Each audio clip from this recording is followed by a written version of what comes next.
2019च्या Covid नंतर सध्या जगात पुन्हा एका व्हायरसची जी आहे ती लाट येऊ शकते का असा प्रश्न सध्या उपस्थित होतोय.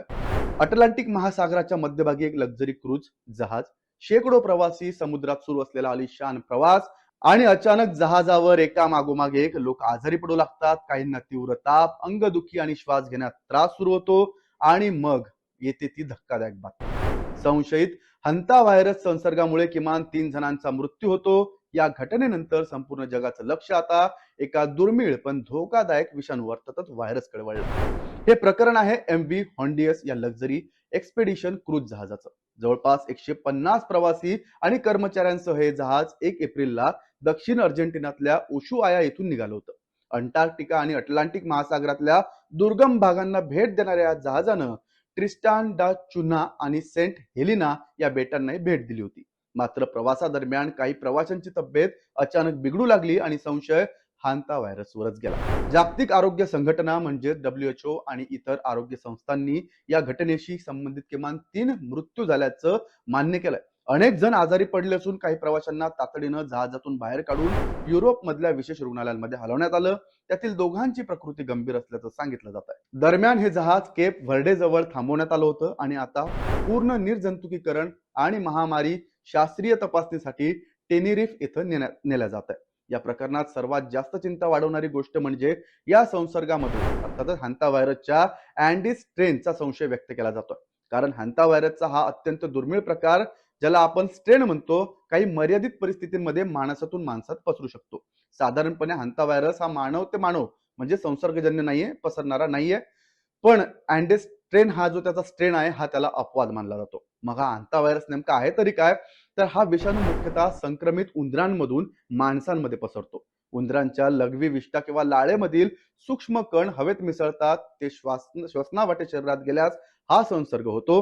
विशेषतः जुनी बंद घरं, गोदामं, जंगल परिसर, धुळीनं भरलेले स्टोर रूम किंवा उंदरांचा वावर असलेली ठिकाणं अधिक धोकादायक मानली जातात. तज्ज्ञांच्या मते हांता व्हायरसचा प्रसार कोरोना किंवा फ्लू सारखा होत नाही. WHO मारिया व्हॅन यांनी स्पष्ट सांगितलंय की हा विषाणू सामान्य जवळीकता साधल्यानं पसरत नाही.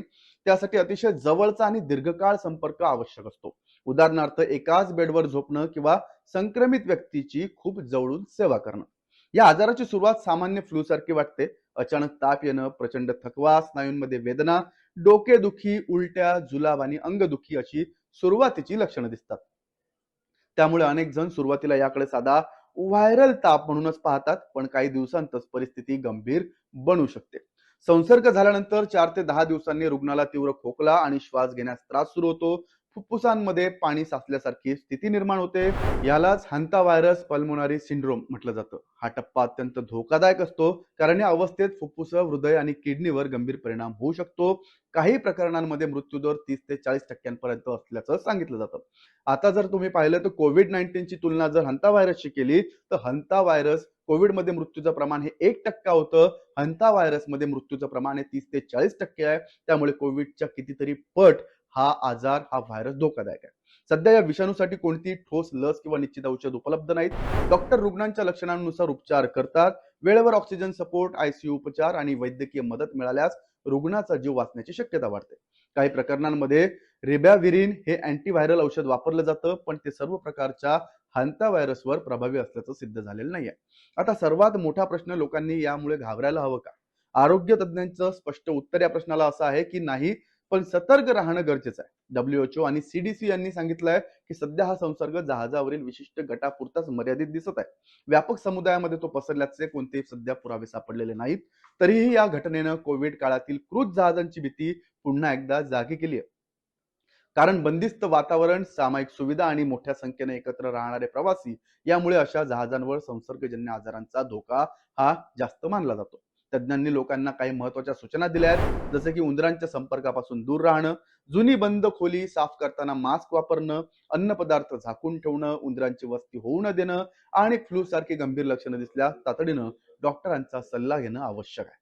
भारतामध्ये हंता व्हायरसची प्रकरणं अत्यंत दुर्मिळ आहेत, त्यामुळे सध्या घाबरण्याचं कारण तरी नाहीये. मात्र या घटनेने एक गोष्ट पुन्हा स्पष्ट केली आहे. आजच्या जागतिक प्रवासाच्या युगात एका जहाजावर सुरू झालेला संसर्ग काही तासांत संपूर्ण जगाचं लक्ष वेधू शकतो. त्यामुळे सतर्क राहा, सुरक्षित राहा आणि हा व्हिडिओ तुम्हाला कसा वाटला कमेंट करून नक्की सांगा. धन्यवाद.